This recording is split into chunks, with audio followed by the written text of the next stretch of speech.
Ms.Owen, thanks for agreeing to see us this morning. We are very grateful for your time. We are very interested in how population will affect people's choices. Can you please outline what you do and why you need to know so much about what people like and want? Sure. So I work for a market research company.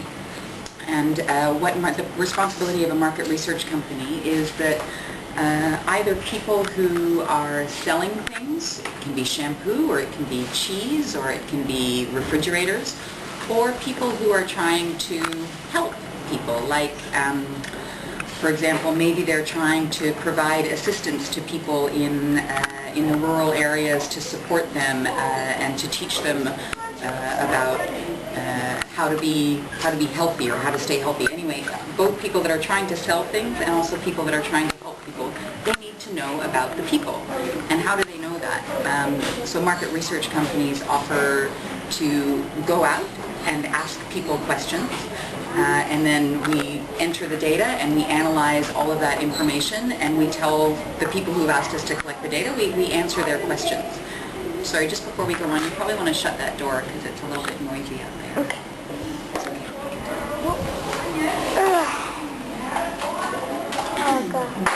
So, for example, if there was somebody who wanted to say that they want to introduce a new kind of product in Vietnam, a new flavor of tea, or a new kind of piece of electronics, or a TV or something, and they don't know if the Vietnamese people need it or use it or want it or like it, they would come to our company and say, should we do this? Should we introduce this to Vietnam? And my company would go out all over different places in Vietnam and interview people, and then we would collect all that information and provide the answer to our client. Okay. How is population related to your job? Well, when somebody asks a question about the Vietnamese people, there are, nearly 90 million people in Vietnam. So of course my company can't go out and talk to 90 million people because it's just too many. So what we do, it's called sampling. We take a sample of the population. So, but you can't just say we're only going to speak with 1,000 or 2,000 people. We have to choose very carefully which 1,000 or 2,000 people we speak to. Because if we spoke to 1,000 women who were all 20 years old, that wouldn't be representative. It wouldn't give our client the answer about the Vietnamese people. So also we need to look at all the different locations in Vietnam, all of the different age ranges, and men and women and all of that. So it's very important for us to know the details of the population of Vietnam so that we can answer our clients' questions. Okay. Where do you get your information from your job? So for the population information, which is what you're talking about, there's the Government Statistics Office, the GSO in Vietnam. And it's pretty good. Vietnam is a big country with a lot of people, and every 10 years the Government Statistics Office goes and conducts a census. It's called the census, and that census is really important. Basically, they count all of the people in Vietnam, and they collect a basic amount of information about how many people live in a house, what age, how many boys, how many girls, all kinds of information. What level of education, how much money do they earn, are they working or not working, what kind of work do they do, are they able to read and write. They collect a lot of information, and they do that, like I say, every 10 years. So that's where we get our base information. Is Vietnam's population growing? Yes, that's a pretty straightforward question. It's not exploding there have been other examples of exploding populations in the world, and particularly in the past, but Vietnam's population is growing at a pretty acceptable rate.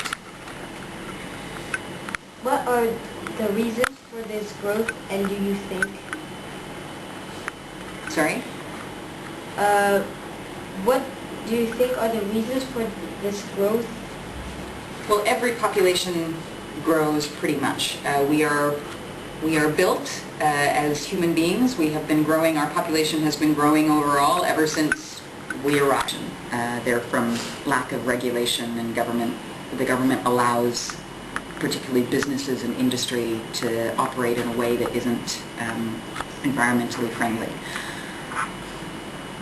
I'm not sure that I think that at this point many of the environmental problems that Vietnam has are caused by overpopulation. I think there's a few in terms of, obviously, again, the cities are crowded and there's too many motorbikes and more cars because the cities are getting a little bit crowded, but they're not getting that crowded compared to a lot of other places in the world.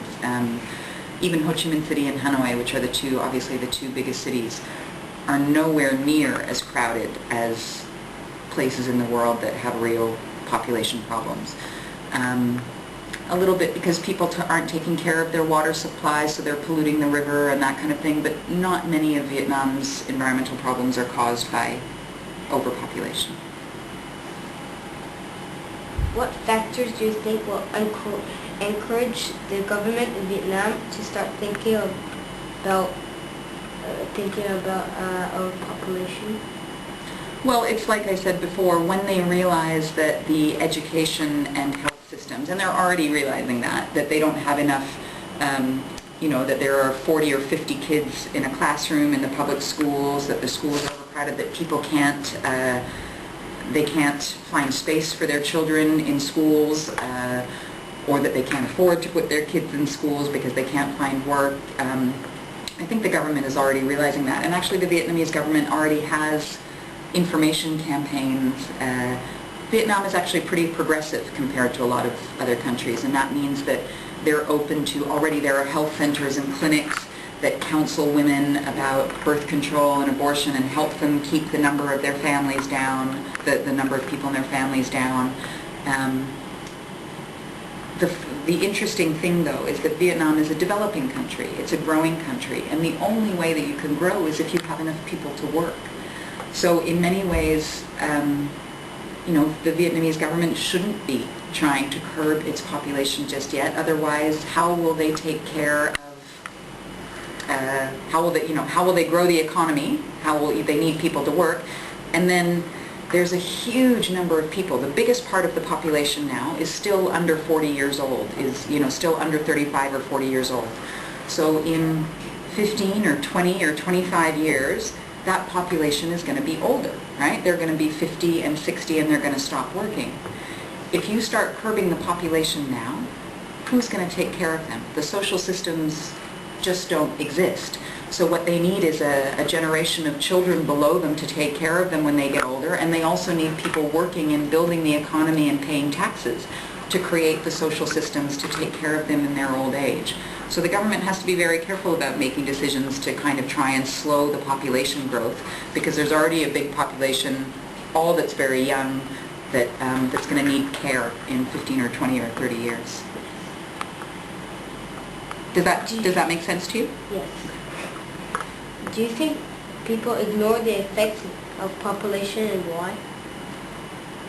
Do I think people ignore the effects of population? I think most of us live our life, and the population issues don't hurt us every day, we have a lot of other things to worry about aside from the growing population. I think people treat population as the government's problem.